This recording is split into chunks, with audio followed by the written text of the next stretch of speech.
kako to alati i književnost idu zajedno. Pa tako danas sa nama će biti predivni Crnjanski i njegove seobe, a kako iskoristiti wiki alate u ove svrhe, mnogo više od mene o tome zna, ali i primenjuje Snežana Klepić iz Srednje tehničke škole iz Sombora. Pa Snežana, izvolite. I ja sam kao i većina vas u svet korišćenja novih tehnologija u nastavi ušla preko prezentacija. Nakon prezentacije usledio je blog, pa Facebook grupa, Facebook stranica, onda je došao na red Wiki i šta je dalje bilo gledat ćete na nekoj od narednih konferencija. Prezentacija je značajno obogatila i osvežila moj rad u učionici, međutim prezentacije se prave tako da su, bar sam ih ja tako pravila svojevremeno, unapred zadate, a čas, pogotovo interpretacije književnog dela, sklizne u nekom drugom smeru i prezentacija nije uvek dovoljno dobra ili nije dovoljna, a nekada i kada savršeno odgovara jednom odeljenju, nekom drugom ne odgovara ili sledeće godine neupotrebljiva i trebalo mi je nešto drugo. Šta sam ja u stvari želela? Želela sam da učenici budu angažovaniji, da više učestvuju u radu na času. Želela sam da čas bude zanimljiviji. Želela sam da više čitaju, pogotovo da čitaju najreprezentativnija dela srpske književnosti. A želela sam i ja ono što sam učila, jer mi smo naravno svi ovde zagovornici doživotnog učenja, da isprobam u učionici i da i meni bude lepo. Zato mi je pomogao saradnički alat i to Wiki. Naravno da nije sve počelo na Wikiju, sve je počelo u zatvorenoj Facebook grupi 3.4, inače sam im, uz to što sam bila profesor srpskog, bila i razredna i nisu mogli da odbiju da me prime.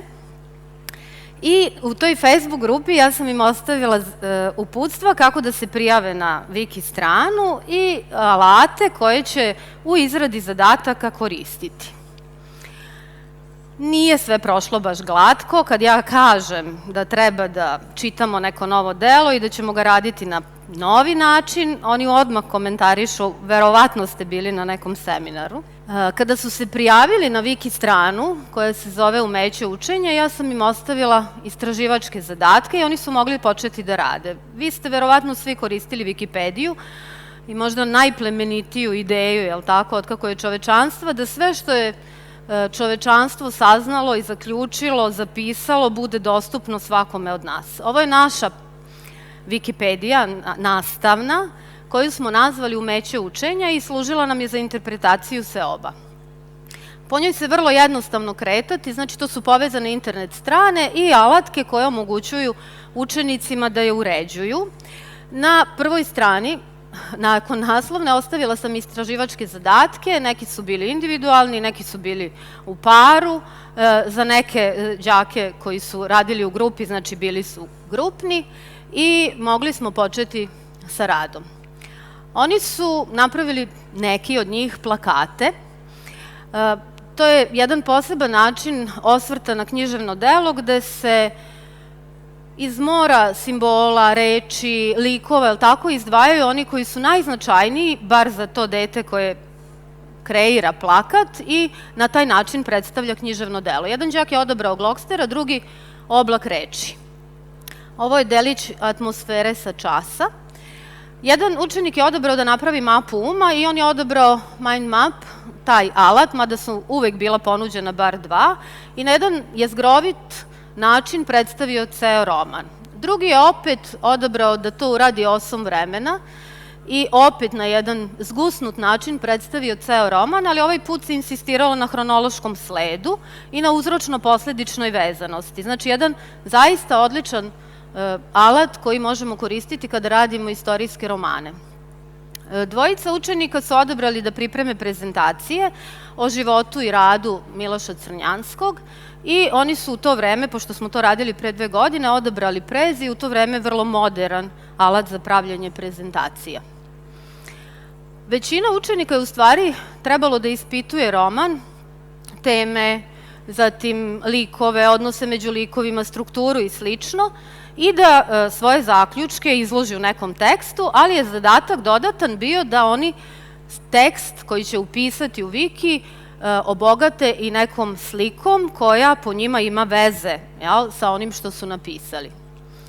Jedan učenik je napravio geografsku mapu pomoću Google mapa i tako nam predstavio kretanje Slavonsko-podunavskog puka od Pečuje, je li tako, do Štokštata i nazad do Osijeka, i mi smo onda mogli da vidimo da su vojnici Slavonsko-podunavskog puka, sve ratujući, prešli skoro 3000 kilometara, što bi na neki drugi način možda bilo izvodljivo, ali malo teže ili duži proces bi bio potreban da do tog podatka stignemo. Jedan učenik koji voli da crta je napravio strip na temu jedne scene iz romana. Na kraju održali smo čas na kome su uz mene i đake naravno prisustvovali nastavnici i ovde se nalaze utisci đaka, nekih nastavnika, fotografije u jednom posebnom alatu koji se zove linoit i podsjeća na oglasnu tablu. Svi smo u stvari bili vrlo zadovoljni, i učenici i nastavnici. Učenici jer su samostalno radili, jer su se upoznali i sa Wiki alatom i sa drugim alatima koje je bilo potrebno upoznati, jer u Wikiju možete samo kreirati tekst, sve ostalo se kreira nekim drugim alatima, ali Wiki u stvari omogućava da se sve to što se napravi u njega, odnosno u nju, ugradi. Znači, samostalno su radili, samostalno su dolazili do znanja, sarađivali su i stvorili su sopstvenu Wiki stranu koja je i danas dostupna jer je javna. Ne možete je uređivati, ali možete čitati i komentarisati to što smo mi uradili. A nastavnik je naravno zadovoljan jer su đaci bili vrlo prilježni, uradili su sve na vreme. Taj proces je trajao skoro 2 nedelje dok je došlo vreme da sve to što su uradili prikažu na samom času. Bili su samostalni, čas je bio vrlo zanimljiv, Wiki strana je urađena, a na kraju bih samo rekla da Zoran Milivojević, jedan naš poznati psihoterapeut, kaže kako je rad uvek naporan i kada rad predstavlja zadovoljstvo. On kaže kad postanemo majstori, onda osjećamo zadovoljstvo nakon urađenog časa. Nakon ovog časa osjećali smo zadovoljstvo, odnosno osjećali smo se kao majstori i đaci i ja. Hvala vam.